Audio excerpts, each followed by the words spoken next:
l'Afrique ne peut se passer de l'Église. Qu'est-ce que ça voudrait dire? L'Afrique ne peut se passer de l'Église comme l'obscurité ne peut se passer de la lumière. Moi j'ai déjà... Enfin, parce que dire que l'Afrique ne peut se passer de l'Église comme l'obscurité ne peut se passer de la lumière, ce qui voudrait dire que lorsque les églises n'étaient pas en Afrique, nous étions dans l'obscurité.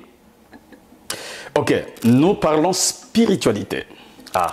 Il n'y a qu'une seule source de lumière, c'est Christ.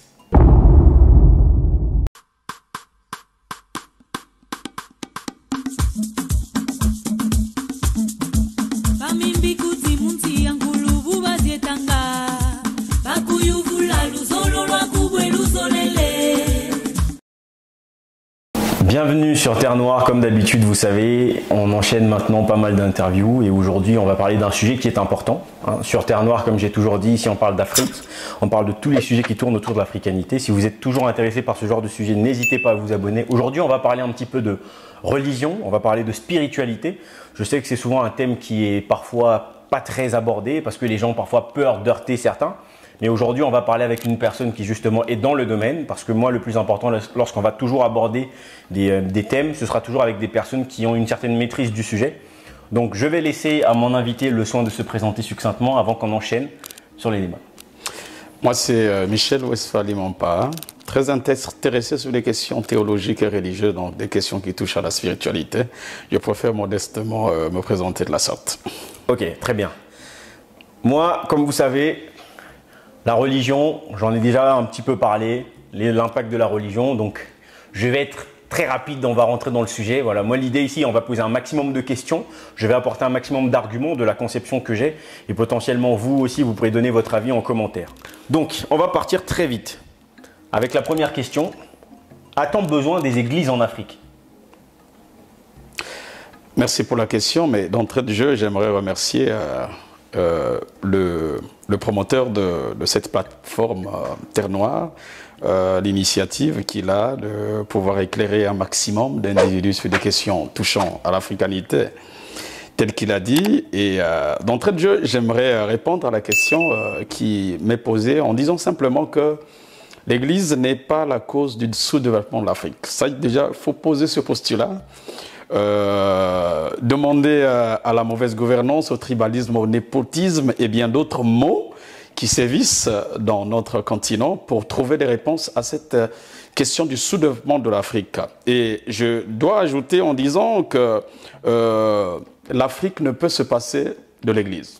Qu'est-ce que ça voudrait dire? L'Afrique ne peut se passer de l'Église comme l'obscurité ne peut se passer de la lumière. Moi j'ai déjà... Enfin, parce que dire que l'Afrique ne peut se passer de l'Église comme l'obscurité ne peut se passer de la lumière, ce qui voudrait dire que lorsque les églises n'étaient pas en Afrique, nous étions dans l'obscurité. Ok, nous parlons spiritualité. Ah. Il n'y a qu'une seule source de lumière, c'est Christ. La parole de Dieu est claire. Il n'y a qu'une seule source de lumière, c'est Christ. Je n'aimerais pas trop rentrer dans la polémique pour ne pas faire injure à nos mânes et à nos ancêtres, mais j'aimerais dire ceci. Il n'y a pas plusieurs sources de lumière. La source de la lumière, c'est Christ et l'Église en terre africaine, puisque nous parlons de l'Afrique, c'est une lampe qui a pour mission d'éclairer. Mieux même un sel pour apporter le goût à cette terre qui est de plus en plus néfaste et insipide. Elle est claire par rapport à quoi? Mais oui, il faut avoir la définition, puisque je vais parler en m'appuyant essentiellement sur les écritures saintes, des écritures bibliques qui présentent l'Église comme étant une lampe pour éclairer, la lumière même, pour éclairer l'obscurité qui n'est pas physique mais qui est spirituelle. Alors moi je voudrais faire déjà un point qui pour moi est important. Le fait de mentionner la Bible, que l'on soit bien clair dans ce sujet, dans ce débat, la Bible n'est pas une œuvre scientifique. Donc aujourd'hui, si vous mentionnez la Bible, ce sont des croyances, c'est-à-dire que quelqu'un d'autre peut écrire un livre quelque part, mentionner des informations, ça ne fait pas de ces informations vérité. Moi, le but dans ce débat, c'est qu'à un moment donné, qu'on puisse à chaque fois avoir des exemples, qu'on puisse avoir des éléments qui sont extérieurs, que tout le monde peut au moins se dire « Ah oui, effectivement, il y a une raison que la Bible. » Parce que moi aussi, je pourrais inventer un livre quelconque et dire que tel livre dit ceci. Ça n'est pas pour autant que ce livre voudrait dire que ce qui est écrit dans ce livre est donc signe de vérité. On est bien d'accord? C'est vrai, je respecte bien évidemment le protocole même de l'émission. Mais ce qui est vrai, je ne pourrais départir de la base de mon discours qu'est la Bible. Quoique, nous pourrions migrer vers autre chose, mais qui ne pourra aucunement, bien évidemment, substituer à cette base qui est la mienne, qui est la Bible. Mais en tout cas, c'est une tribune qui se veut libre et ouverte. En tout cas, je m'emploie à l'exercice, je me prête à l'exercice. Alors donc, je vais enchaîner avec une question qui pour moi est importante par rapport à ce que tu venais de dire tout à l'heure. La spiritualité africaine. D'abord, est-ce que tu crois qu'il y existe aujourd'hui une spiritualité africaine? Si oui, n'a-t-elle pas de valeur? Ok. La spiritualité africaine, lorsqu'on aborde cette notion, généralement, on fait un lien direct avec tout ce qui est considéré comme divinité, ayant vécu ou vivant en Afrique à travers les temps et les générations. Parce que chaque spiritualité est liée, sinon reliée à une créature suprême, sinon supérieure, que l'on considérerait particulière, sinon un peu plus élevée que les autres. Ouais. Alors, la spiritualité africaine est une exactitude, puisque l'Afrique a eu et connu, entretient même à ce jour, un certain nombre de religions. Est-ce que la spiritualité africaine n'a pas de valeur? Tout dépend de l'objet que recherche cette question. Qu'est-ce qu'on entend par valeur? Si la valeur se limite à l'échelle de l'homme, à l'échelle de la terre, l'on pourrait dire que cette spiritualité a une certaine valeur, puisque forcément, elle communique un certain nombre de vertus et de valeurs qui sont indispensables sur la terre. Mais tout dépend de l'objectif. Si l'objectif recherché est un objectif qui va au-delà de la simple métaphysique, qui va au-delà de ce qui est présent, alors je dirais que la spiritualité africaine a échoué sur toute la ligne par rapport à cet objectif, bien évidemment. Qu'est-ce que ça veut dire échouer sur toute la... Par rapport à quoi elle a échoué? Mais comme je l'ai dit, c'est tout dépend de l'objectif qu'on recherche. La spiritualité, par exemple, biblique, très souvent on oppose la spiritualité africaine à la spiritualité qui se trouve dans la Bible, n'est-ce pas? Les gens de la Bible, enfin, parce que quand on dit en oppose, ce sont les gens de la Bible. Avec les Portugais, lorsqu'ils sont arrivés, ils ont tout appelé de l'Afrique fétiche, hein, ce qui d'abord est une aberration. Moi, quand je vois encore des Africains en train de suivre des maîtres colons qui ont donné un nom, ils ont dit ça c'est des fétiches, ça c'est de la sorcellerie. Et aujourd'hui, ce sont les gens justement qui utilisent la Bible, qui alimentent cette chose en disant que oui, vous êtes dans des fétiches, vous n'êtes pas dans la vérité. Voilà là où il y a la vérité. On est vraiment habitué à cette recette. Je pense que c'est une posture défensive qui n'est pas tout autant honorable pour nous les Africains. Toutefois, lorsque nous pensons que la faute c'est toujours de l'autre, je pense que si les spiritualités africaines étaient assez résilientes, fortes, je ne pense pas qu'une spiritualité extérieure serait venue en terrain ou en terre africaine pour mettre en débâcle toutes ces formes de spiritualité africaine. Si elles étaient vraiment fortes, c'est comme quelqu'un qui a bâti bien évidemment un empire sur ces terres et qui se voit délogé par une expertise venant de l'extérieur. Ah non. Ah oui. Mais je ne suis pas d'accord. Ce qui voudrait donc dire que, effectivement, lors des migrations de Arabes et la propagation de l'islam dans le monde, il s'est passé un certain nombre de choses. Le fait que donc, parce que tout à l'heure, tu as dit que Christ, le chemin, enfin la Bible est la vérité. Entre-temps, dans le cas de l'islam, par exemple, c'est le Coran. Et le Coran est aussi bien installé dans le monde. Donc, qu'est-ce que ça voudrait dire? Donc, Dieu a donc choisi plusieurs branches. Or, lorsque l'on se rapproche un petit peu de ces personnes-là, de ces religions-là, pour vous, ce n'est pas une question de plusieurs branches. Donc, ça voudrait donc dire que il n'y a pas de légitimité finalement dans l'argument que vous êtes en train de donner. Bon, je me permets de tutoyer, de vous voyer. L'argument que tu donnes, finalement, n'a pas de légitimité. Si plusieurs religions ont pu s'imposer, ça ne veut pas nécessairement dire que toutes ces religions-là ont donc, je ne sais pas moi, une substance de Dieu en elles. Je vais être simple et court. Je dirais que la spiritualité africaine a échoué. Le plus simplement. Parce que la spiritualité est à la base de tout développement. Le niveau de chaque État reflète le niveau, bien évidemment, de sa spiritualité.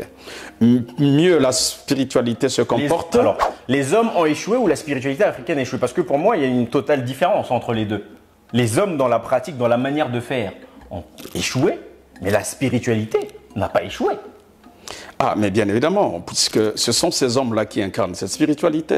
Oui. La spiritualité est bien incarnée dans un corps, et ce corps-là, ce sont ces hommes auxquels tu fais allusion. Mais si on prend cet argument, ça voudrait donc dire que dans la Bible, Dieu a plusieurs fois échoué, puisque Dieu lui-même, lorsqu'il fait, dans la Bible, on parle de Noé. Hein, puisque le monde, il n'a pas pu contrôler ces humains qui étaient tous en train finalement de devenir des grands pécheurs. Et il s'est dit, bon, je vais larguer tout ça avec le déluge. Donc Dieu, dans la Bible, aussi échoue, quelque part. Parce que pourquoi cette conception serait vue lorsque ce sont des Africains, ou potentiellement l'Afrique aujourd'hui a vécu un certain nombre de choses, de massacres, notamment l'esclavage. Là, on ne parlerait pas de Dieu. Mais bizarrement, si c'est un argument venant de la Bible, là, c'est Dieu qui a voulu nettoyer. Il a fait un petit déluge pour nettoyer, pour remettre des hommes au niveau zéro. Moi, je veux comprendre. Justement, c'est là où j'ai posé le postulat au départ. Qu'est-ce qu'on poursuit derrière cette question? Tout dépend de l'objectif qu'on y met. Parce que la spiritualité, chaque spiritualité poursuit un but précis. Alors, quel est le but que poursuivent les spiritualités africaines? Moi, c'est la plus grande question que je me pose. Est-ce que c'est juste pour faire quelques expériences métaphysiques? Est-ce que c'est pour faire quelques voyages nocturnes? Qu'est-ce que recherchent les spiritualités africaines? Alors si l'on peut m'aider à me dire que l'objet qui est rattaché à la spiritualité africaine, c'est celle-là.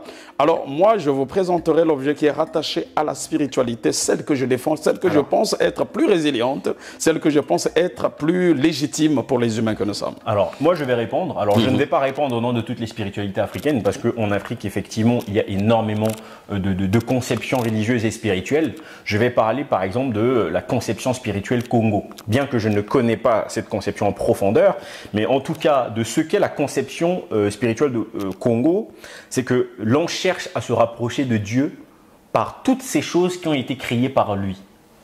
C'est-à-dire que lorsque, par exemple, les gens qui utilisent la Bible, vous avez un mode de vie, on va dire entre guillemets, que vous essayez d'adopter pour essayer d'avoir une forme de sainteté. Ce sont des termes que vous utilisez. C'est-à-dire que de la même façon chez les Congos, notre conception, c'est de se rapprocher du Créateur par toutes les créatures possibles. Ça veut dire le respect de la nature.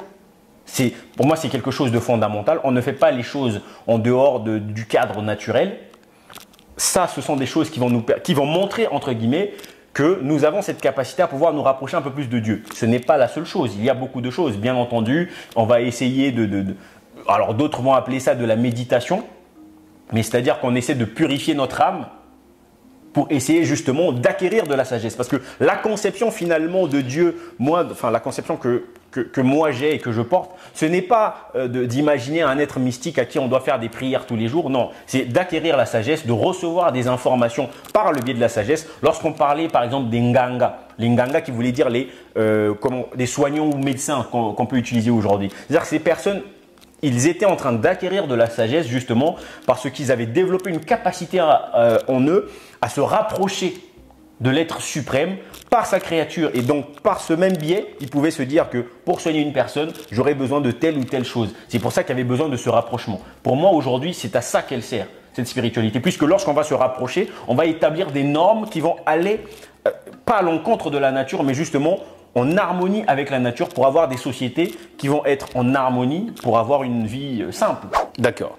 Alors là, je vais me sentir beaucoup plus à l'aise parce que les spiritualités africaines, suivant la démonstration que vous venez de faire tout à l'heure, recherchent aussi à rencontrer le Créateur, l'être suprême. Je pense que c'est bien cela. Et ça harmonise bien évidemment avec les écrits originels, les écrits bibliques qui disent qu'en tout homme, il y a un vide qui ressemble à Dieu. En réalité, chaque homme a un désir, même inavoué, de recherche de Dieu. C'est une évidence. Alors, je serai plus ou moins carré dans la réponse. La seule spiritualité, puisque c'est la terminologie que vous me proposez, qui mène vers Dieu, c'est celle qui n'est trouvé qu'en Christ. La Bible dit que Christ est le chemin, la vérité et la vie. Et il faut avoir justement la modestie d'admettre cela, parce que l'intelligence que nous avons acquise à l'école, l'expérience de la vie, ont communiqué une certaine liberté à l'homme et surtout l'homme africain en raisonnant sur ces questions Je ne dis pas que la spiritualité biblique est contre le raisonnement, mais ce qui est vrai... C'est même grave. Si on interdit aux hommes de raisonner, donc vous êtes des animaux. Non, non, pas du tout, pas du tout. Mais dans la démarche de la foi biblique, le raisonnement vient après la croyance. On ne raisonne pas avant d'avoir cru.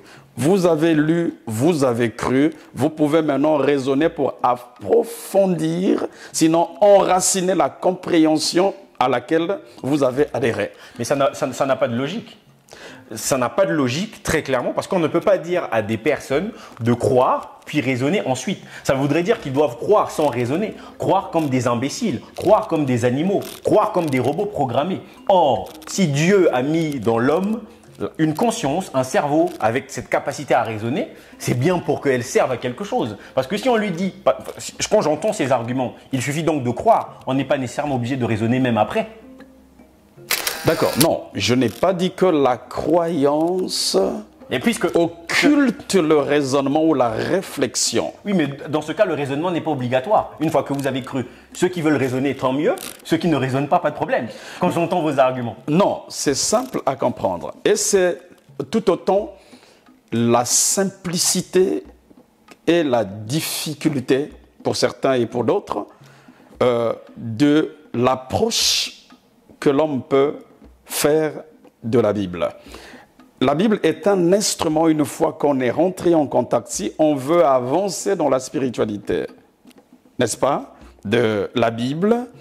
Une fois qu'on a lu, on croit un peu comme bêtement sans être bête. C'est ça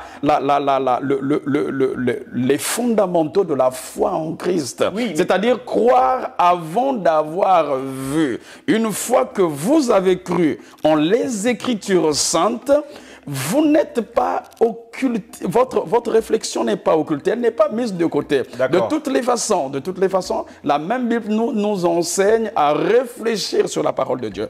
Mais il faut croire. Croire à l'avance. Donc cette réflexion n'a pas, ne sert pas à grand-chose. Je prendrai un exemple, parce que s'il faut croire, on nous a dit qu'effectivement, dans le cadre du Congo, Pierre Sabrognon de Brazza est arrivé à signer un traité avec Makoko. Makoko, pardon, avec donc Iloy II, le Makoko de cette époque, le roi du royaume Téké. Donc il faut croire, puisque ça est écrit, on croit, et une fois que l'on croit, mais à quoi bon? Parce que à partir du moment où on cherche, parce que c'est là où je ne comprends pas le positionnement. Je sais que dans les églises, les gens aiment bien utiliser des termes. On va vous dire une chose et on vous dit un peu l'inverse de la chose. Or, la notion du raisonnement est animée par le questionnement. Or, le questionnement est forcément la résultante d'un doute. Or, si vous doutez, on vous dit que c'est un problème. C'est là le problème déjà avec votre perception. Mais oui, mais parce que naturellement, regardez, il n'y a que deux postures vis-à-vis de la parole de Dieu.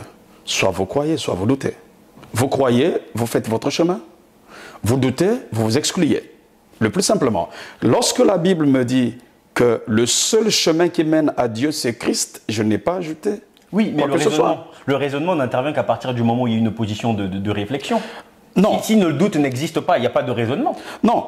Le raisonnement qui se fait, c'est beaucoup plus dans l'approfondissement de la connaissance à laquelle on adhérait. Ah donc, ce n'est pas un raisonnement. Ah non, ce n'est pas un raisonnement. Ce n'est pas un raisonnement comme naturel humain qui tend à exclure en partie, en tout ou partie, les éléments de la Bible, les Écritures divines.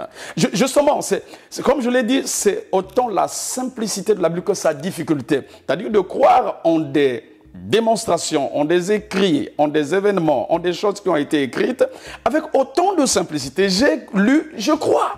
Voilà pourquoi j'ai parlé un peu de bêteté, qui n'est pas en tant une bêteté. En réalité, c'est la simplicité de cœur qui recherche un Dieu véritable et qui croit que les Écritures divines sont véritablement la parole de Dieu et c'est elle qui m'approche de Dieu. C'est exactement ça le problème des Africains aujourd'hui. Parce que nous croyons tellement bêtement qu'aujourd'hui, lorsque je vois sur les réseaux sociaux, on nous balance fake news sur des fake news. Vous remarquerez, peut-être que vous n'avez pas forcément l'habitude, même les personnes qui regarderont diront ce qu'ils pensent en commentaire. Sur les réseaux sociaux, dès que les gens balancent des informations, les Africains ont souvent tendance à croire. Je généralise un peu sur le cas des Africains, mais justement parce que lorsque vous prenez un enfant à qui vous apprenez à croire, son poser à un moment donné la réflexion sur le sujet, sans raisonner à un moment donné. Vous construisez dans cet enfant, dans son niveau psychique, quelque chose qui va lui permettre d'insérer des informations sans se poser des questions. Et ça ne se répercute pas seulement aujourd'hui sur la question de la Bible, ça se répercute aussi sur la question de la vie de manière générale. On nous balance des fake news, les gens croient que ce sont des informations réelles, ils reportent chez d'autres personnes et on continue dans cette bêtise. Voilà le problème, voilà le danger de cette conception de dire aux gens « croyez seulement ». En tout cas, ce n'est pas une aliénation et aucune personne ne pourrait être blâmée de ce que elle se serait disposée humblement en s'approchant de Dieu. Les cœurs qui trouvent Dieu rapidement et facilement, ce sont des cœurs qui se présentent devant lui avec beaucoup d'humilité.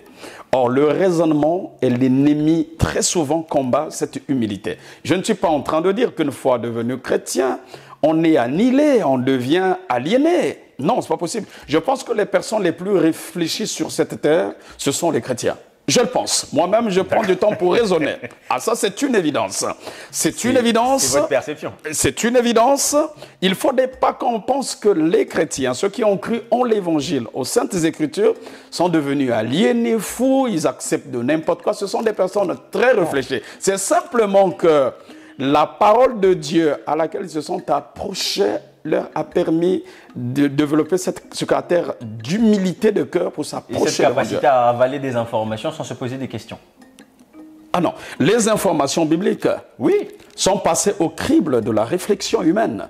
Oui. Et les chrétiens réfléchissent tous les jours. Mais est-ce que ce n'est pas une forme de paresse d'avaler des informations auxquelles on ne... Parce que pour moi, au-delà de dire oui, la foi, mais c'est aussi une paresse. Puisqu'aujourd'hui, il y a des gens... Ils ne veulent pas se poser certaines questions. Ce qui a donné la valeur même à la question de Dieu, c'est justement la question de l'origine humaine. Et comme l'humain est tellement paresseux qu'il ne veut pas se poser des questions de « mais est-ce que Dieu ceci, est-ce que Dieu cela ?» On lui dit « non, Dieu c'est comme ça ». Il dit « ah oui, voilà, comme ça je me dédouane de cette question-là ». Et aujourd'hui, le fait de rentrer dans cette logique, c'est une forme de paresse. Là où nous, dans notre conception, ça n'est pas ça. Il faut continuer à rentrer en profondeur. Chaque personne doit vivre l'expérience. Là où vous, dans votre perception, le pasteur est le guide, il dit quelque chose, c'est la vérité. Et c'est ça qui détruit l'Afrique. Non, le pasteur n'est pas la vérité. Non, il dit quelque chose, mais disons-nous la vérité. Vous tous, dans les églises, vous dites quoi? Vous dites que la Bible, si tu la lis comme ça, il te faut la révélation. Vous voulez embrouiller des gens. On lit quelque chose. Oh non, si tu lis pas avec l'esprit... Enfin, à un moment donné, on comprend bien que c'est une manière de manipuler le peuple, puisque vous leur dites que, voilà, les textes sont là. Si tu lis et que tu ne comprends pas certaines choses, on va te reposer la situation de dire non, il faut que l'esprit te parle, il faut que tu sois révélé. Enfin, à un moment donné, on comprend bien que c'est pour amadouer le peuple. Non, soyons posés. Une chose est évidente, c'est que chaque spiritualité a des codes d'entrée, a des codes d'accès. La spiritualité, j'aime pas trop ce terme, mais puisque c'est votre émission, je vous restitue le terme que vous avez utilisé parce que ça se retrouve dans votre question. Pour entrer dans la spiritualité de Dieu, en Christ, le premier code, c'est croire que la Bible, de la Genèse à l'Apocalypse, est une écriture infaillible et inhérente. D'accord. Elle est infaillible parce qu'elle est inspirée de Dieu et elle est utile pour instruire, pour corriger, pour amender. C'est pour cette raison, tout à l'heure, j'étais en train de dire que l'évangile est un vrai remède à tous les maux de la société. En réalité, c'est la réponse globale que Dieu a donnée à toutes, bien évidemment, à tous les problèmes qui peuvent se poser sur la terre, si nous la lisons avec intelligence. Et si nous la prenons, bien évidemment, prenons cette révélation justement avec intelligence. Donc, il ne s'agit pas là d'une aliénation. Je vous ai dit tout à l'heure que le chrétien passe du temps à réfléchir. Je pense au Proverbe 16-20 dit que heureux est celui qui prend du temps et qui réfléchit sur les choses de Dieu. Donc, je ne dis pas que parce que j'aurais cru à ce que la Bible dans son entièreté est infaillible, que cela va ôter ma capacité à raisonner. Non, de toutes les façons, nous réfléchissons sur la Bible. Autrement dit, on aurait fait application de tout ce qui est dans la Bible de façon aveugle. Vous savez que la Bible nous renseigne sur des choses que certains hommes, au courant de l'histoire, ont commises, qui nous ont été édictées, renseignées pour que nous ne fassions pas les mêmes même chose. Si je me mets par exemple ici, parce que j'ai lu dans la Bible, j'ai vu que, bon, Abraham avait plusieurs femmes, Salomon avait plusieurs femmes, et puis je viens, je dis, ben, mais tiens, voilà, en tout cas l'adultère c'est une très bonne chose, parce que ça y est dans la Bible. Ce n'est pas parce que ça se trouve dans la Bible que je dois copier cela littéralement. Beaucoup d'informations nous ont été données dans la Bible pour nous prévenir afin de ne pas tomber dans le spectre dans lequel sont tombés tous ces hommes. Mais ça demande de la réflexion. Donc, la Bible n'est pas incompatible à la réflexion, au raisonnement.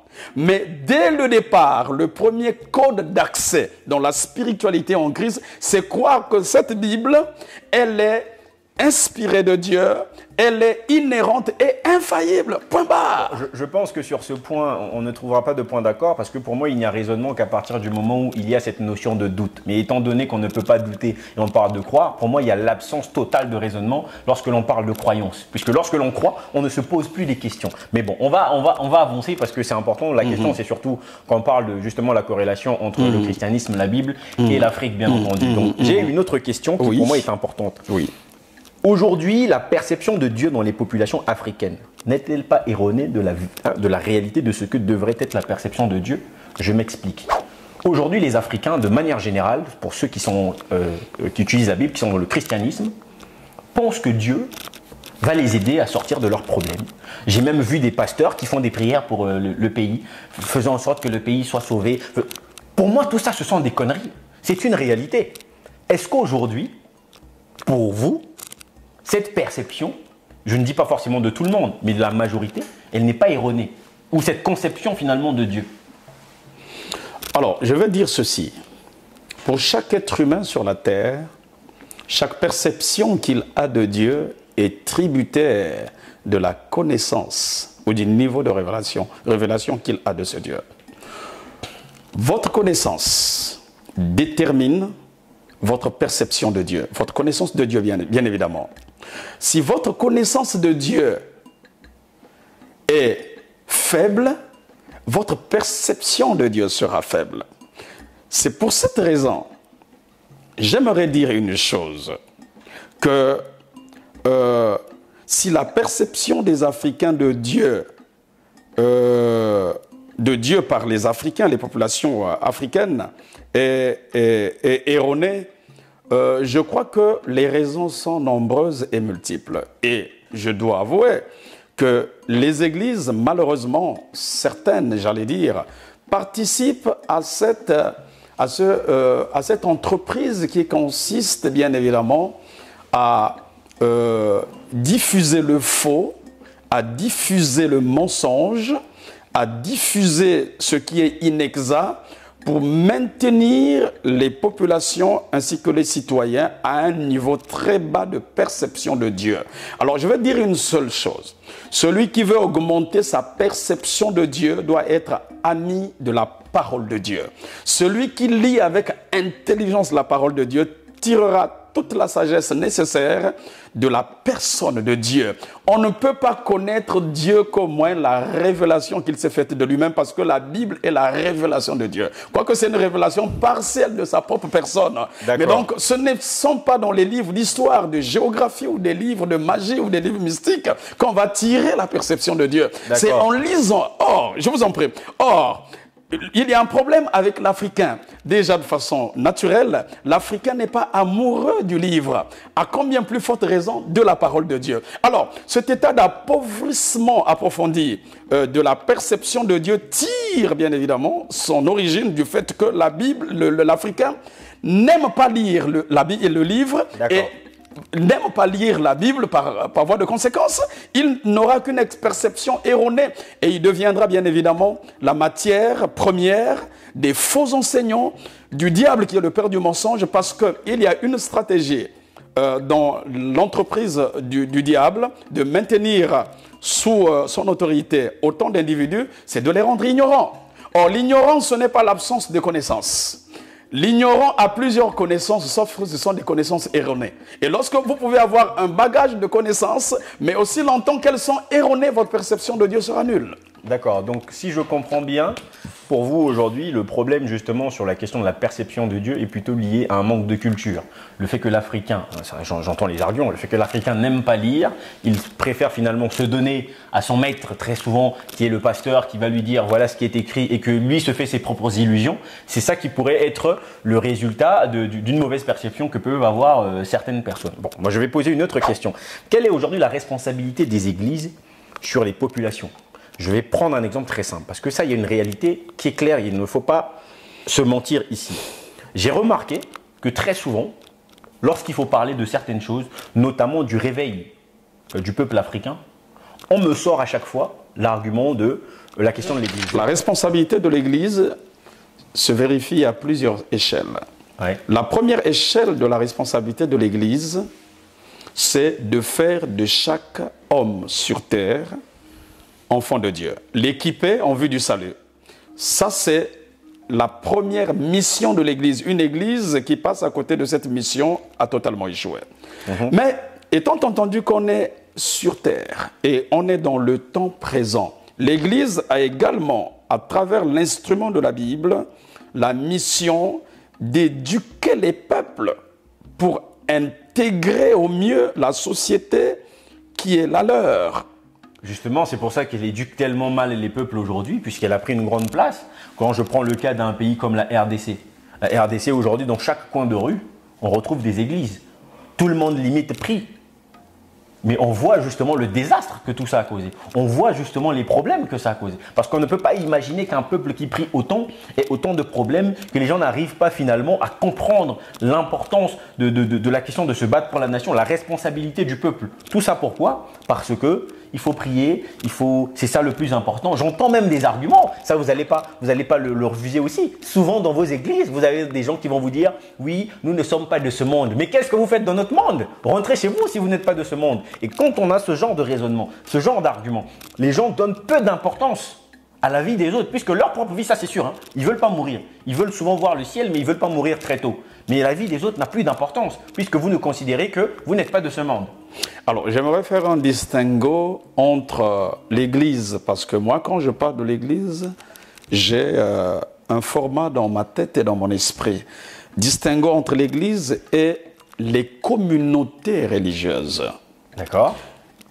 L'Église est un corps spirituel qui intègre les hommes et les femmes unis en Christ et qui ont décidé de vivre hors du monde. Quand je dis hors du monde, ce n'est pas physiquement. Je parle de ces gens-là qui sont en quête permanente de l'Esprit et de Christ et qui vivent pour le salut. S'il s'agit de ces hommes qui sont éparpillés à travers le monde et qui peuvent bien évidemment se retrouver au sein des églises locales. Je sais qu'il y a plusieurs communautés religieuses qu'on appelle aujourd'hui églises, mais je vous dirais que je suis peut-être le plus révolté d'entre les hommes sur la terre contre ce qu'on appelle et on voit aujourd'hui en termes d'église. Je suis contre et je suis fâché. Il suffit de suivre mes homélies pour que je m'attaque à un certain système qui s'est installé dans ce qu'on appelle église. J'ai une question d'ailleurs par rapport à ça. Oui. Est-ce que vous, finalement, vous êtes d'accord ou contre le fait qu'il y ait beaucoup d'églises comme on le voit aujourd'hui? Le fait qu'on voit n'importe quelle église, les églises se créent quasiment tous les jours. Vous prenez les pays en Afrique centrale, ou vous prenez la RDC, vous prenez en face la République du Congo, vous prenez aujourd'hui la Côte d'Ivoire, est en train d'en prendre les frais aussi. Les églises se créent quasiment tout le temps. Vous allez au Gabon, c'est pareil. C'est rempli de Congolais des deux côtés d'ailleurs, qui deviennent des grands pasteurs là-bas. Est-ce que finalement, pour vous, vous trouvez qu'aujourd'hui, c'est normal d'avoir autant d'églises? Alors, pour moi, je ne suis pas autant dérangé par la multiplication des églises. Aussi longtemps que chaque entité ecclésiastique poursuive sa mission, il n'y aura aucun problème.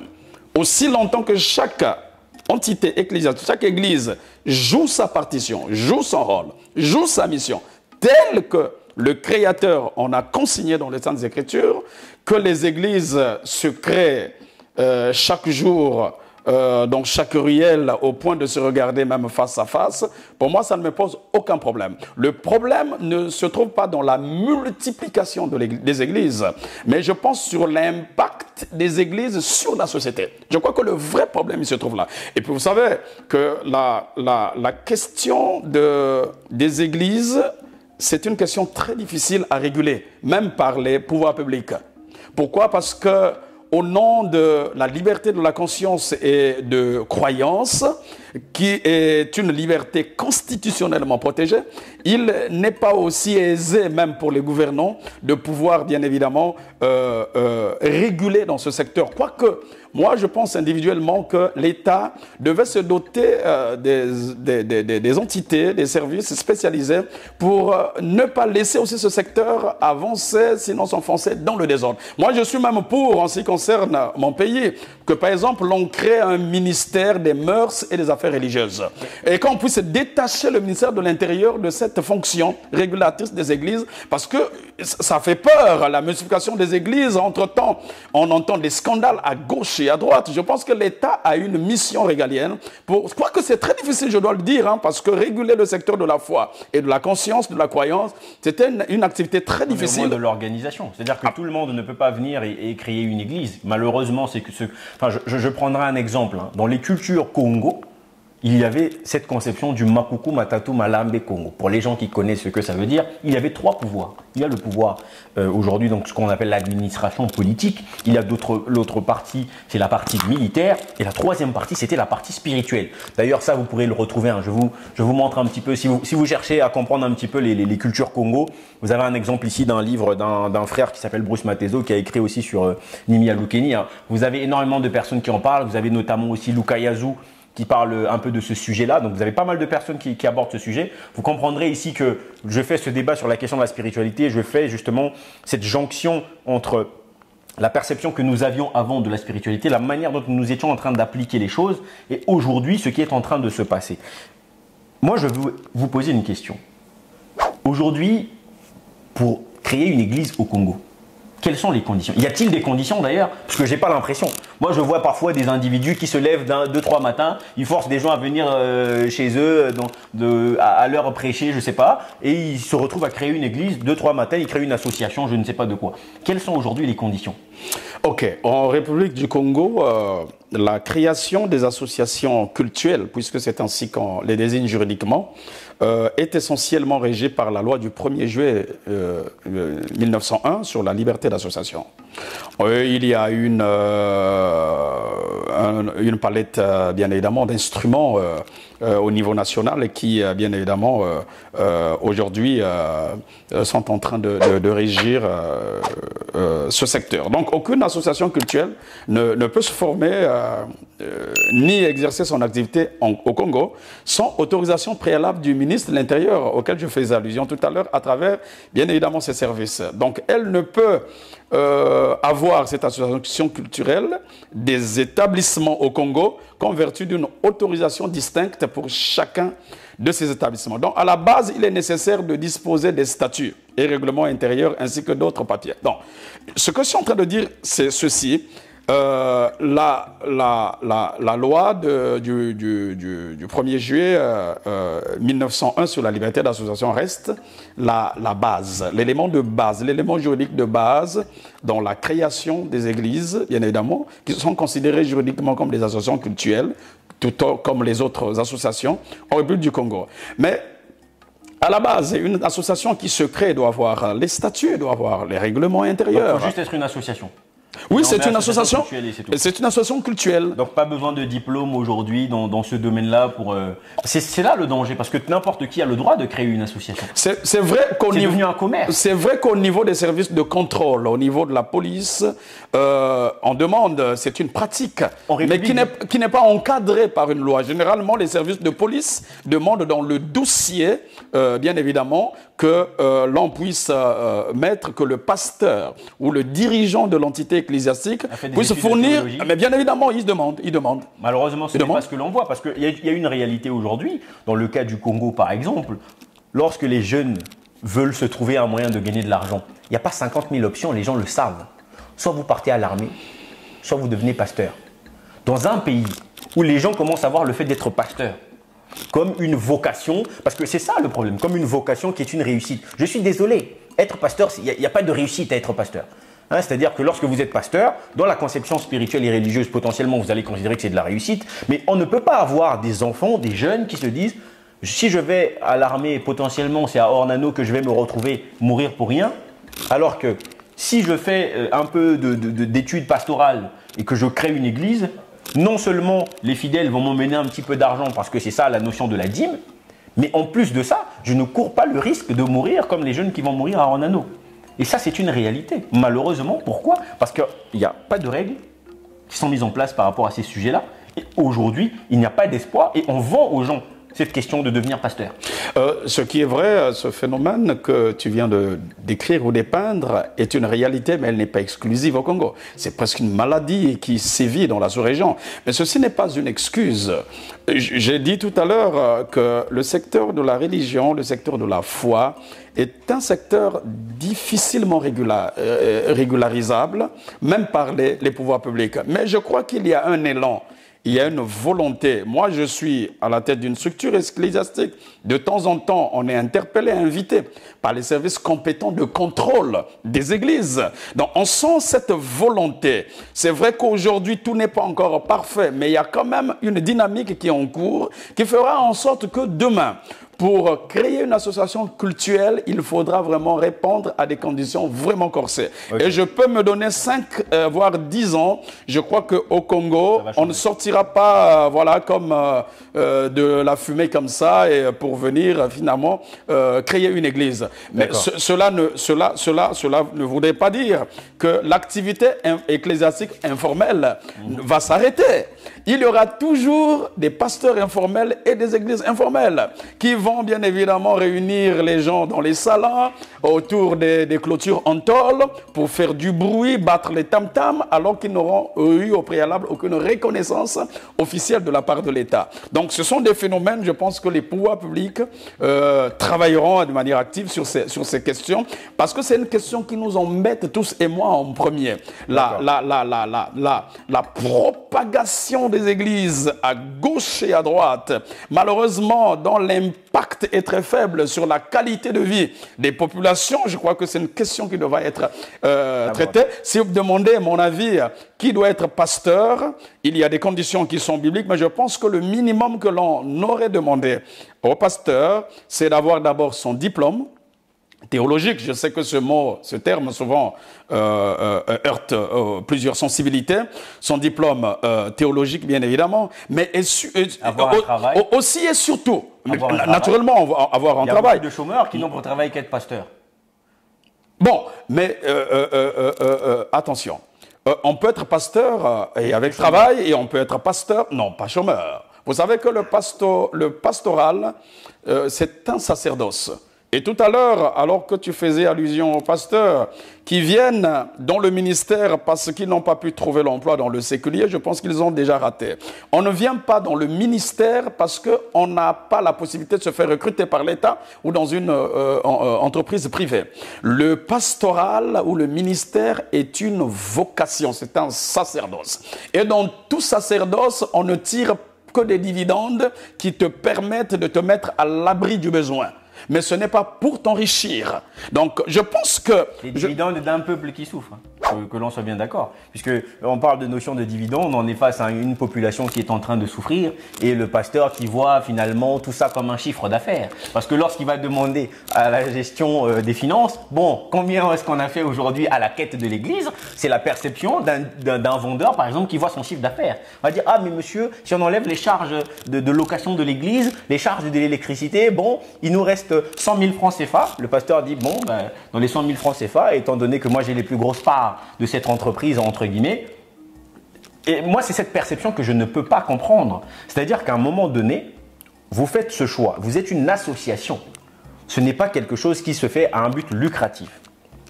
Or, ce que l'on voit aujourd'hui, désolé, les églises, c'est devenu des activités à but lucratif. Ça, c'est une réalité. Je ne peux pas concevoir que vous avez des pasteurs qui roulent dans des grosses voitures, qui disent qu'ils sont dans une association. Ils ont eu cet argent en demandant à chaque individu de donner un petit euro, un petit billet de 500 francs CFA. Eux arrivent tous les jours, ils sont frais, bien habillés, belle voiture, pendant que la population souffre et ils sont tous les jours en train de leur répéter la même chose. Cette année, 2024, ça va être ton année, tu vas être riche. Ça fait 10 ans que les gens avalent ces conneries et ils continuent d'y croire. Alors, je l'ai dit dès le départ, l'Église n'est pas responsable des misères des peuples africains. Ça, il faut déjà qu'on reconnaisse ça. Je suis d'accord. N'est pas responsable des misères des peuples africains. Par contre, il y a à boire et à manger dans ce secteur. Et je suis pour une entreprise mesurée et progressive pour expurger l'Église de ce satanisme religieux qu'elle a intégré en son sein. Oui, vous parlez un peu justement de ces abus de certains pasteurs, bien évidemment, qui font main basse sur les deniers de l'Église. C'est la majorité, on ne va pas dire certains, c'est la majorité, ça c'est une réalité. Ok, c'est tout à fait normal, mais parce que sur cette terre-là, le diable, je dirais, est majoritaire. Hein. Donc ça, finalement, la plupart des gens sont perdus. Ça, c'est une évidence. Ah, donc, autant repartir dans l'ancestralité, parce que si dans la règle de 80-20, 80% sont perdus, autant repartir dans l'ancestralité qu'à croire des phrases bateaux que vous racontez des pasteurs. Non, sur cette question, je ne dirais pas que l'Église est un fleuve tranquille, non. C'est un fleuve très agité, parce qu'aujourd'hui, il y a beaucoup de mercenaires qui y sont entrés, qui font de n'importe quoi, et aujourd'hui, on a l'impression qu'il n'y a plus d'église, en tout cas sous le prisme de la Bible. Il y a encore des bonnes églises. Vous qui doutez et qui recherchez, cherchez dans votre cœur, demandez à Dieu, par l'Esprit, il vous oriente. Il y a encore des bons serviteurs de Dieu sur cette terre. D'ailleurs, je vais vous surprendre en disant une chose. C'est parce qu'il y a encore l'église du Seigneur, la bonne église du Seigneur sur la terre, que les choses... Non, que plutôt la terre est encore, la terre et l'environnement dans lequel nous vivons est encore intact. Parce que l'Église est le sel de la terre. Le jour, retenez ceci, le jour où Dieu va enlever son Église, c'est la fin du monde, c'est la catastrophe.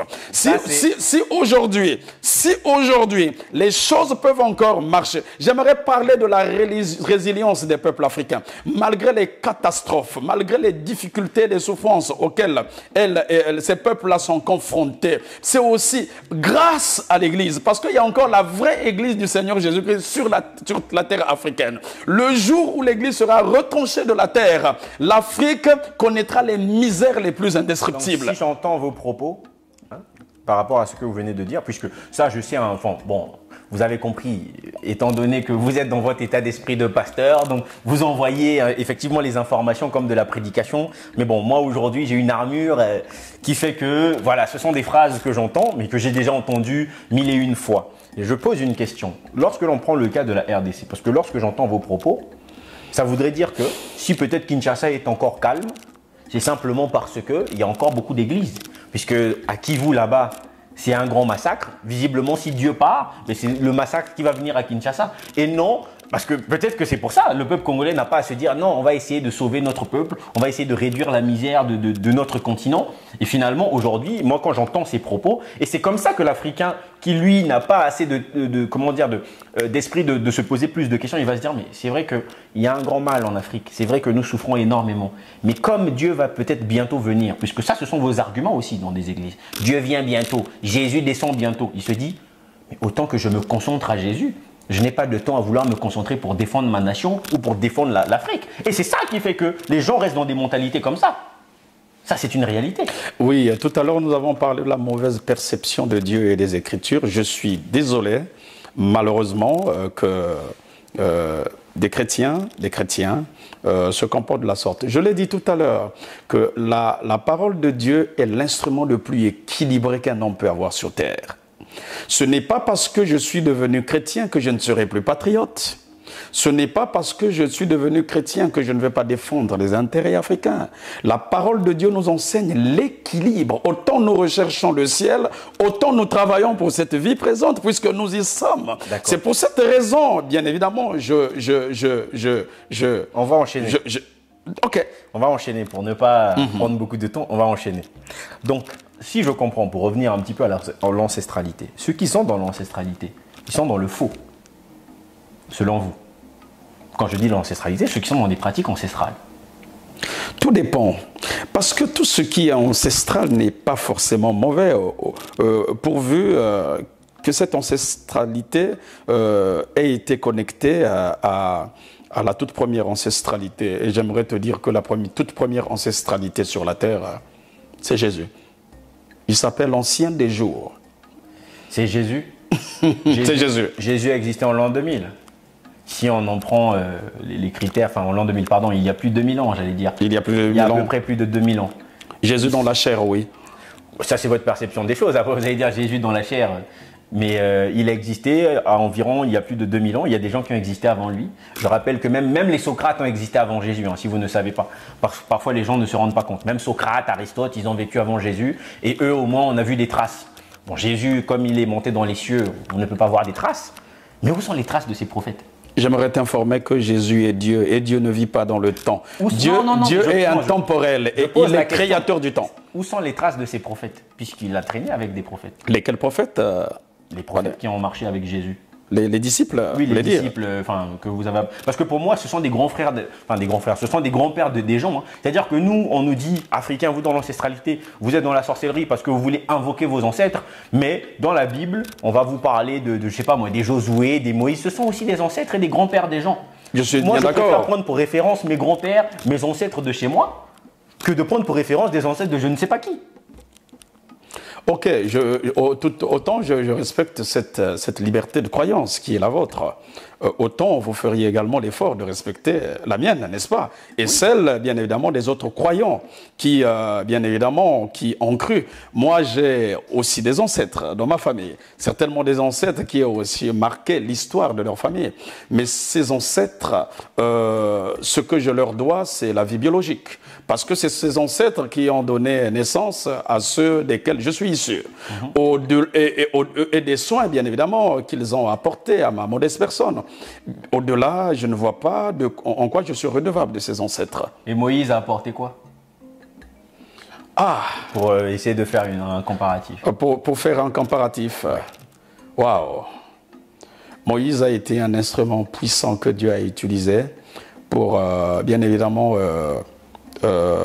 propager une partie de la révélation qui m'est très bénéfique à ce jour. Moïse qui a été enseigné en Égypte, hein. Puisque Moïse, il a grandi au milieu des Égyptiens, il a pris les enseignements, et bon, il vous a apporté les enseignements sous prétexte qu'il a été révélé par Dieu. Mais bon, on va rentrer encore en profondeur dans des questions. Là, on va maintenant commencer à faire une sorte de parallèle, de comparaison. Peut-être que vous allez me dire ici que vous avez une perception qui est différente. Lorsque, dans notre culture, dans notre ancestralité, on a un certain nombre de choses parfois qu'on fait, on va dire pour telle chose, faites ceci. Pour telle chose, répète telle chose 3 fois. Répète telle chose 10 fois. Aujourd'hui, toutes ces pratiques, entre guillemets, sont assimilées à soit de la sorcellerie, soit en tout cas quelque chose de négatif. Je vais prendre un exemple très simple. Lorsque, par exemple, des musulmans vont à la Mecque, à la Kaaba, où ils vont contre une pierre, voilà, ils savent ce que ça veut dire. C'est une pratique. Personne ne crie la sorcellerie. Lorsque les chrétiens, ils vont prendre un enfant, un homme, ils vont le tremper dans l'eau, en disant que c'est le baptême. Là, c'est beau. Là, c'est Dieu qui agit.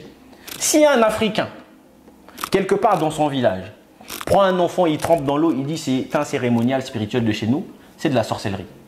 Alors qu'il n'y a pas de différence. Lorsque l'on voit dans des gestes physiques, ne pensez-vous pas qu'aujourd'hui, c'est justement le degré d'aliénation du fait que les Portugais ont intégré dans les cerveaux de beaucoup de gens que tout ça était de la sorcellerie et des fétiches, comme il l'appelait, qu'aujourd'hui les gens pensent de cette manière?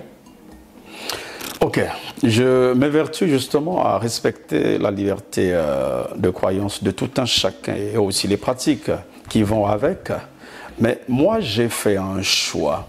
Au milieu de toutes ces croyances, cette palette des croyances que nous propose la société, je me suis bien évidemment renseigné, peut-être même par le passé, de par les parents. On a été actifs dans certaines croyances.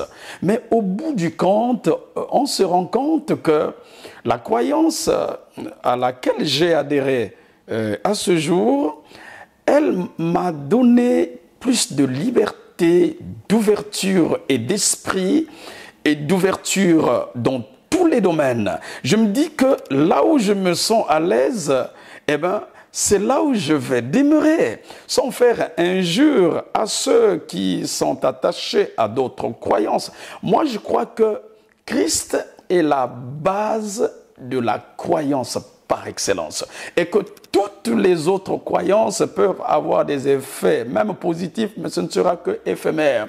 Parce que les êtres auxquels sont rattachées ces croyances, ce sont des êtres du temps. Moi, je préfère m'attacher à la croyance qui n'est pas liée au temps, qui est intemporelle. L'Église peut-elle avoir une place dans le réveil de l'Afrique? L'Église a une grande place aujourd'hui, très très importante, très très imposante. Aujourd'hui, c'est même très compliqué de pouvoir convaincre les gens à faire un certain nombre de choses. Mais dans les églises, j'ai l'impression que c'est tellement facile. Si un pasteur se lève et dit « faites ceci », 90% de son église le fera. Est-ce qu'aujourd'hui, dans le réveil de l'Afrique, l'église a une place? Ok. Je ne dirais pas que l'église réveillerait l'Afrique. Mais l'église est un instrument, voilà, de l'évangile pour réveiller l'Afrique. Et c'est même indispensable. Je sais que le réveil de l'Afrique implique que dans plusieurs secteurs, les gens prennent conscience. Et je veux bien que les chrétiens prennent aussi conscience de ce que, parallèlement à la recherche de l'éternité, qui est notre objectif final, nous devrions aussi rechercher à nous impliquer au relèvement de l'Afrique. Et l'Église devient un instrument indispensable autant que les politiciens, les géographes, les scientifiques, les médecins, les professeurs d'université. Tout le monde doit concourir, bien évidemment, à la poursuite et à l'atteinte de cet objectif. Donc, on ne peut pas exclure l'Église dans la quête du réveil des consciences en Afrique. Parce que, comme je l'ai dit tout à l'heure, l'évangile est un instrument alors qui a toutes les valeurs possibles pour réveiller les gens de la paresse intellectuelle, de la paresse scientifique, de la paresse spirituelle. En tout cas, c'est la réponse globale à tous les problèmes que nous pouvions avoir. Oui, l'Église ne peut pas être mise de côté. Elle jouera aussi sa partition dans le relèvement de l'Afrique. D'accord. Donc elle a une responsabilité dans le rabaissement de l'Afrique aujourd'hui. Puisque si elle joue une partition dans le redressement ou dans le relèvement, c'est qu'aujourd'hui elle a une responsabilité aussi dans le fait que l'Afrique soit en dessous. Et je n'ai pas l'impression que c'est quelque chose que vous voulez reconnaître. Parce qu'on ne peut pas avoir le pouvoir de relever sans avoir le pouvoir d'abaisser. Oui, mais parce que le pouvoir de la vie ne vient pas du diable. Le pouvoir de la vie vient de Dieu et de Dieu ne vient pas la mort. Oui. Oh, ça c'est encore d'autres sujets ou d'autres questions. Ce n'est pas aujourd'hui un débat où on va rentrer dans les profondeurs spécifiquement bibliques, mais oui, c'est vrai, sans vous couper. Justement, je fais cet effort. Ouais. Quoique je ne peux pas me départir vraiment de la base de ma spiritualité. Voilà pourquoi je ramène un peu tout à ça. Tout à l'heure, vous parlez de la responsabilité de l'Église dans cette situation malheureuse qu'est celle de l'Afrique. Est-ce que l'Église est responsable? Non. Je dirais que l'Église n'est pas responsable parce que je l'ai dit tout à l'heure que l'Église n'est pas la cause du malheur de l'Afrique. Mais je pense que le problème de l'Église ou la responsabilité relative de l'Église peut être recherchée dans le fait que l'Église ne joue pas pleinement son rôle. Parce qu'elle s'est laissée corrompre et justement cette corruption qu'elle a laissé, bien évidemment, entrer en son sein et aujourd'hui en train de gangréner son influence. Et elle endort le peuple. Et de manière passive, l'Église est donc responsable parce qu'elle ne joue pas pleinement son rôle. L'Église aujourd'hui est en train d'endormir le peuple. On ne voit pas les bienfaits finalement de l'Église, très clairement. Depuis la venue du christianisme en Afrique, on n'a pas vu des bienfaits de cela. Ils sont arrivés avec des armes. Ils ont torturé nos ancêtres. Nos ancêtres, au départ, ont été tellement de bon cœur qu'ils ont essayé de comprendre et d'accepter. Quand ils se sont rendus compte qu'ils avaient en face d'eux des personnes qui n'avaient qu'une seule volonté, c'est de détruire, ils ont compris qu'il fallait s'en éloigner. Malheureusement, c'était trop tard. Aujourd'hui, les Portugais et les Occidentaux n'ont même plus besoin de faire le job. Les Africains font le job eux-mêmes. Ils sont en train de dénigrer toutes celles et ceux qui ne sont pas de leur conception. Croyons que eux sont dans la vérité. Quand j'entends vos propos, vous dites effectivement Christ, voilà, la Bible, tout ça, c'est la vérité, c'est la parole de Dieu.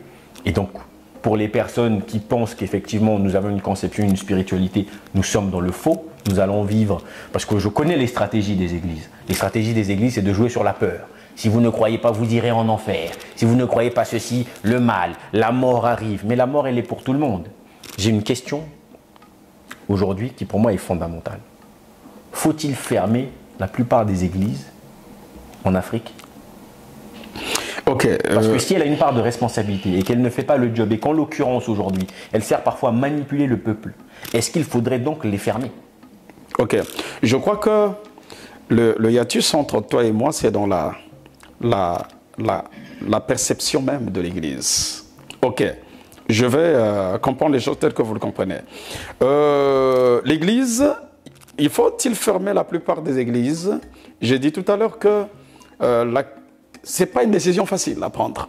Parce que les États ou les gouvernants qui prendront le risque, avec mes intelligences, de procéder à cet exercice, vont heurter, bien évidemment, la liberté de conscience et de croyance des peuples qui sont des libertés chères. Voilà pourquoi elles sont même constitutionnellement protégées. Mais je crois que les États, les gouvernants, qui ont seuls, bien évidemment, le pouvoir d'arrêter ou de fermer certaines églises, devaient beaucoup plus aller dans le sens de réorganiser ou d'organiser au mieux ces églises. Lorsque les églises seront mieux organisées, certaines vont se voir elles-mêmes fermées, sans même qu'on les ferme, simplement parce qu'elles n'auront pas répondu aux conditions que l'État aura mises, bien évidemment, devant elles. Donc, ça ne sert même pas de fermer. Il suffit simplement de mettre les conditions et de les faire respecter rigoureusement. Certaines églises vont se fermer. Je me souviens, il y a quelques années, dans mon pays, le Congo, je ne sais pas comment ça se passe chez vous ici en Europe, l'État avait pris un certain nombre de mesures, mais beaucoup d'églises ont vu leurs portes être fermées d'elles-mêmes. Et celles qui, bien évidemment, violaient les prescrits énoncés par l'État, voyaient les agents de la force publique venir arrêter, prendre les instruments, barricader, mettre les chaînes. Donc, ça ne sert pas de prendre un décret avec la liste des églises à fermer, non. On met en place des conditions, voilà. Et l'église qui respecte les conditions continue avec son fonctionnement. Celle qui ne respecte pas les conditions va d'elle-même fermer ses portes. Celle qui va s'entêter, mais verra bien évidemment les leviers de la puissance publique s'écraser sur elle et y arrêter. Donc, les églises, oui, je suis pour que les églises soient fermées, pas parce qu'un individu, parce qu'il n'aime pas l'église, aura profité bien évidemment de cette situation pour venir maintenant humilier les pasteurs, mais parce que simplement le pouvoir régalien aura mis en place bien évidemment des conditions pour permettre à ce que l'église soit beaucoup plus avantageuse pour la société qu'elle l'est aujourd'hui, parce que je ne pense pas que l'église aujourd'hui soit aussi avantageuse pour la société, lorsqu'il faut considérer l'église dans toute sa globalité. Ok, l'église aujourd'hui n'est pas avantageuse pour la société. Alors j'ai une question. Si le gouvernement d'un pays quelconque en Afrique, ou de votre pays, décidait de dire « nous allons changer les choses », il faut un retour à nos cultures africaines, il faut un retour à nos cultures ancestrales. Nous allons mettre en place un certain nombre de règles, où nous allons commencer premièrement à procéder à la fermeture d'un certain nombre d'églises, parce que tout ça est venu avec les Portugais. Quelle serait votre réaction ? Retour à l'ancestralité. C'est-à-dire qu'on applique maintenant un certain nombre de règles qui sont des règles qui existaient dans notre spiritualité. Oui, malheureusement, aucun État ne pourrait aboutir à ça. Nous sommes dans des États de droit désormais, avec bien évidemment des libertés. Nos États étaient déjà de droit, même avant tout ça. Dans le Royaume Congo, le droit existait. En tout cas, je voudrais bien parler du droit moderne. Oh, oui, le droit coutumier existait. Non, il y avait un certain ordre, j'en suis conscient. L'ordre sociétal était garanti par, bien évidemment, des règles, quoique non écrites. Oui. Je suis bien évidemment, l'ordre public régnait. Donc, c'était des sociétés de droit, pour ne pas parler d'état de droit, parce que l'état est un concept juridique. Ouais. C'était des sociétés de droit. Ok, mais aujourd'hui, avec le droit moderne, le droit a tellement évolué, il est quasi indispensable, même pour l'état le plus fort, de procéder bien évidemment à un retour collectif à l'ancestralité, parce que cela, bien évidemment, va générer des troubles de partout. Donc, c'est pas évident. Ah oui, donc ça va générer des troubles.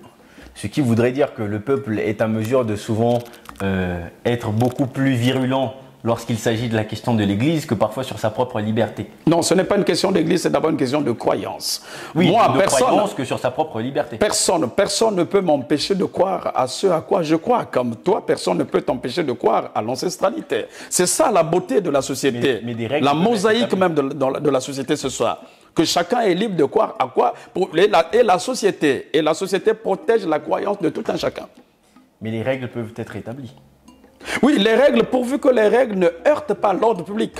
Parce que la liberté de chacun s'arrête là où commence celle de l'autre. Donc si ma liberté de croyance ne doit pas heurter ta liberté de croyance. Et l'État, dans son pouvoir régalien, veille à ces équilibres. Que chaque croyance trace sa route, mais ne heurte pas celle de l'autre. C'est ça le rôle de l'État. Très bien. Je finirai avec une question qui pour moi est fondamentale. Croyez-vous qu'aujourd'hui, je vais prendre l'Afrique dans sa globalité, mais surtout les peuples qui sont dans le christianisme. On parle très souvent que l'Afrique doit s'unir. Tout le temps, il y a ce slogan d'Union africaine, il y a ce slogan où on dit qu'effectivement l'Afrique doit s'unir. Voyez-vous, par le biais de l'Église, une possibilité à l'Afrique de s'unir? Je m'explique. Nous avons des réalités culturelles similaires ou différentes en fonction des types de peuples. Nous avons aussi des réalités religieuses. Je vais prendre un exemple. Lorsque l'on voit la République démocratique du Congo, c'est un pays chrétien, majoritairement dans le christianisme. Lorsque l'on voit le Gabon, c'est majoritairement dans le christianisme. Lorsque l'on voit certains pays d'Afrique de l'Ouest, c'est majoritairement l'islam. Si l'Afrique doit s'unir, il faut un dénominateur commun. Et ce dénominateur commun doit être au-dessus de tout. Or, les religieux n'ont rien d'autre au-dessus de tout à part leur croyance. Comment pourrons-nous unir l'Afrique si on ne voit pas... Parce que moi, dans ma perception, en tant que Bantou, il n'y a rien qui n'est au-dessus de tout que ce que je partage avec les autres. Mon être, le fait d'être un noir, d'être Bantou. Et pour moi, c'est au-dessus de tout. Là où le religieux, le chrétien croit que son christianisme est au-dessus de tout, le musulman croit que l'islam est au-dessus de tout. Comment pouvons-nous imaginer donc une union si nous n'avons pas déjà la même perception pour nous unir? Alors, personnellement, moi je ne suis pas un adepte de l'union de l'Afrique dans le sens où l'Afrique deviendrait un seul État. Par contre, pas forcément un seul État, mais qu'on ait quelque chose qui nous permette. Parce que pour qu'on représente une union, par exemple, économique, il faut qu'on partage les mêmes choses, il faut qu'on partage la même perception des choses. C'est-à-dire que les Européens, par exemple, lorsqu'ils se sont constitués en Union européenne, ils se sont dit, on doit représenter une force économique, on est dans une situation d'après-guerre, et on doit devenir de plus en plus fort. Les Américains, eux, avaient pensé à créer les États-Unis d'Amérique, parce que d'abord, ce qui leur animait, c'était la puissance. Mais nous, si on n'a pas cette volonté de puissance, ou du moins si on a cette volonté de puissance, il faut qu'on ait des éléments qui nous permettent de nous unir. Mais ces éléments doivent être des éléments les plus importants. Je suis bien d'accord. Justement, je suis pour l'unité de l'Afrique, parce que, bien évidemment, nous sommes un peuple condamné à un même destin, et le destin est celui de vivre et de partager un même continent. Il faut absolument qu'on travaille pour ouvrir des passerelles, pour nous permettre, bien évidemment, à être, bien évidemment, unis, ne serait-ce sous certains angles. Mais je crois que la question de l'unité ou de l'union de l'Afrique, qui est vraiment très barricadée en son sein, ne devait pas poser un problème. Vous avez cité l'exemple de l'Union européenne, vous avez cité l'exemple de la Fédération d'Amérique. Mais à un certain moment dans la vie, il faut ne pas trop souffrir lorsque un autre a déjà réussi dans le même domaine. Je ne dis pas que c'est parfait ce qui se passe en Europe ou c'est parfait ce qui se passe aux États-Unis, avec les États-Unis d'Amérique. Mais je crois qu'on pouvait simplement d'abord étudier qu'est-ce qui a amené ces États un jour à se mettre ensemble et à partager une même destinée. Nous pouvions prendre beaucoup de choses, quoique nous devions les adapter aux réalités africaines. Aujourd'hui, je pense que n'importe quel État n'a pas la liberté d'adhérer à l'Union européenne. Je vois comment est-ce que plusieurs États sont en train de frapper à la porte de l'Union européenne. Vous en connaissez, ces États auxquels je fais allusion. Mais je pense qu'avant d'intégrer l'espace européen, il y a un certain nombre de conditions qui sont posées. Par exemple, le niveau de la démocratie, le niveau de la justice, le niveau de la corruption. Lorsque vous n'avez pas atteint un certain seuil, vous n'intégrez pas parce que désormais, il y a une communauté qui est bâtie autour des idéaux. Tant que vous n'avez pas ce profil, vous n'intégrez pas. Je crois que c'est ce qui a fait que la demande de la Turquie a été rejetée. Je le fais, mais entre guillemets, autrefois, qui a frappé à la porte de l'Union européenne. Mais l'Union européenne a pensé que la Turquie ne répondait pas à certaines conditions. Et aujourd'hui, il y a d'autres pays qui sont en train de subir un peu comme des cures en interne pour essayer un peu d'harmoniser les pratiques étatiques à celles exigées par l'Union européenne. Donc moi, je crois que nous devions d'abord construire des idéaux. Qu'est-ce que les États africains recherchent comme idéaux pour le développement de l'Afrique? Lorsqu'on aura, bien évidemment, abordé ce volet, maintenant on pourrait voir comment créer les passerelles pour faire en sorte que demain l'Afrique soit véritablement unie. Ok. C'est en partageant bien évidemment les mêmes réalités, les mêmes convictions. Très bien. Donc, ce qui voudrait donc dire qu'aujourd'hui, les États, pour parler même de manière individuelle à chaque État, pour qu'ils deviennent forts, ils peuvent mettre de côté la question spirituelle. Ils peuvent devenir forts en mettant de côté la question spirituelle. Si j'entends vos propos. Alors, on ne peut dissocier les hommes de la spiritualité parce que les hommes sont d'abord eux-mêmes spirituels. Non, je dis la base et la force d'un État. C'est-à-dire qu'ils peuvent mettre de... Je disais tout à l'heure que lorsque Lukeni, par exemple, comprend qu'il doit instaurer ce qu'on appelle le Royaume Congo, remettre la puissance du Royaume Congo, il se dit il me faut les trois... comment est-ce qu'on appelle ça les trois pieds, bon je vais appeler ça les trois pieds, c'est pas vraiment ça le terme, le Makuku, Matatu, Malambe, Congo. Il s'est rendu compte que pour que tout puisse fonctionner en harmonie, pour qu'il soit puissant, il doit avoir les trois. L'armée, la conception administrative, donc la gestion, et la spiritualité. Si j'entends ce que vous êtes en train de dire aujourd'hui, l'Afrique peut devenir forte tout en mettant à l'écart cette question même de spiritualité et de religion. Non, ce n'est pas ce que je suis en train de dire. Moi, je dis plutôt que ce sont les intelligences qui bâtissent les États. Mais les intelligences peuvent tirer leur force de la spiritualité. C'est ça la question. Mais le problème, c'est qu'on peut se unir avec des spiritualités différentes. Mais oui, mais vous savez, le développement d'un État n'impose pas l'unicité des spiritualités. Je ne parle pas là d'un État, je parlais du coup de... Parce que dans un État, il y aura aussi la question de la proportion, la présence d'une religion qui joue un grand rôle. Mais lorsqu'on est sur plusieurs États qui doivent s'unir, pour qu'ils arrivent à s'unir, s'ils ont des religions qui sont différentes, cette notion de spiritualité finalement doit, entre guillemets, être mise à l'écart. Chaque pays pourra l'appliquer respectivement dans son territoire. En réalité, ce sont des domaines qui ne peuvent pas être légiférés. Le domaine de la spiritualité ne peut pas être légiféré parce que la spiritualité est immatérielle. Alors, à ce moment-là, il suffit simplement de mettre des idéaux qui peuvent provenir de chaque spiritualité, pourvu que ces idéaux recherchent le développement des peuples africains, le plus simplement. Ok, très bien. En tout cas, les amis, vous avez entendu avec plaisir les arguments ici. Le débat, je pense, était très riche. Et le débat était très posé avec des arguments d'une part et d'autre. Vous vous ferez le plaisir à donner vos propres arguments et dire ce que vous pensez du sujet que nous avons abordé. On a voulu aujourd'hui traiter un petit peu la question des églises avec l'Afrique. Le but n'était pas de rentrer dans les définitions d'un certain nombre de choses de la Bible. Le débat n'était pas basé sur la Bible, mais surtout sur la perception de ce qu'est le christianisme en Afrique et l'impact qu'a le christianisme en Afrique. Un dernier mot potentiellement pour les personnes qui nous regardent, bien entendu, sauf essayer de commencer à dire que venez à Dieu, sauf les arguments des pasteurs pour convaincre les âmes comme d'habitude. Un dernier mot pour la jeunesse africaine, pour une forme de motivation, qu'est-ce que vous pouvez leur dire? Bon, je ne dirais pas que votre plateau est antéchrist, je ne le dirais pas.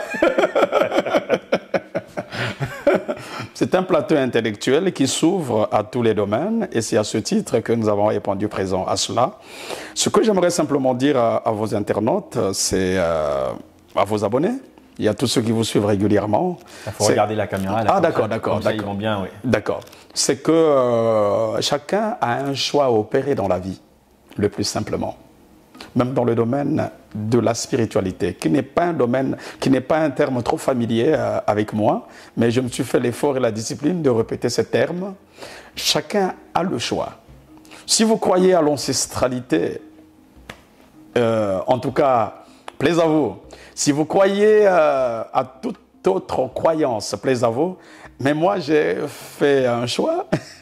J'ai cru et je me suis bien évidemment focalisé sur cette croyance qui m'amène à Dieu par Christ.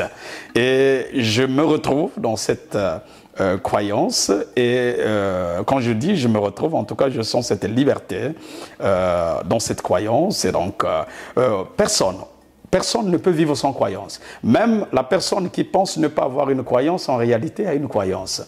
Car la non-croyance est une croyance. Toute personne a une croyance. Mais je crois qu'il est mieux de se définir clairement dans sa croyance. Si vous êtes dans le faux, comme disait quelqu'un, ben, assumez pleinement votre faux. Peut-être qu'un jour, ça pourra vous aider, soit de vous enraciner davantage ou de sortir, si bien évidemment ce faux ne vous apporte absolument rien. Mais en tout cas, ne soyez pas hypocrite dans la croyance. Assumez-vous dans votre croyance, n'ayez pas peur de ce à quoi vous croyez. Et vous devez l'afficher. Mais moi, sincèrement, comme je l'ai dit, sans me répéter, moi j'ai cru en Christ. Christ est ma vie. C'est la base de ma croyance. La Bible est le meilleur livre de la Bible, de la terre. Et d'ailleurs, c'est le livre qui a été le plus combattu et qui n'a jamais été complètement mis à terre. Et donc, je crois en le caractère puissant de ce livre et qui constitue la base de ma foi. En tout cas, j'espère que chacun de vous fera des prouesses dans ce à quoi il croit. En tout cas, merci beaucoup. En tout cas, les amis, vous aurez compris une chose qui est importante, c'est qu'effectivement, nous nous sommes réunis ici pour parler de la question africaine. Bien entendu, sur Terre Noire, nous parlons principalement de l'Afrique parce que pour moi, la chose qui a le plus de valeur par-dessus tout, c'est notre africanité. Et ça dépasse même le niveau de religion et de spiritualité parce qu'avant de penser une spiritualité, il faut appartenir à un corps, il faut appartenir à un groupe. Et pour moi, ce groupe a donc une importance directe que plus même que cette spiritualité quelque part. C'est pour ça que si l'Afrique doit s'unir par son africanité. Et son africanité voudrait dire qu'il y a un certain nombre de choses qui sont aussi de l'ancestralité. Vous aurez compris ici que peu importe les religions dans lesquelles vous êtes, nous pourrons toujours trouver un moyen de pouvoir nous unir parce que ce qui nous anime, c'est notre volonté de puissance, faire de notre peau, faire de notre être, faire de notre culture quelque chose de beaucoup plus élevé que ce que ça l'est aujourd'hui. En tout cas, les amis, j'espère que cette vidéo vous aura plu. Dites-moi en commentaire ce que vous pensez de toute cette vidéo, des questions que nous avons abordées. J'ai peut-être certainement pas abordé des sujets que vous aurez bien voulu entendre, mais voilà, malheureusement, le temps ne nous a pas permis d'aller beaucoup plus loin que ça. En tout cas, pour le reste, on se dit à très bientôt dans une prochaine vidéo. N'oubliez pas de partager la vidéo, que ce soit à vos pasteurs, que ce soit aux personnes qui sont dans le christianisme, que ce soit aussi aux personnes qui sont dans l'ancestralité. Certaines questions ici ont été abordées. Peut-être que beaucoup de gens auront trouvé des réponses dans cette émission. En tout cas, on se dit à très bientôt. Amen.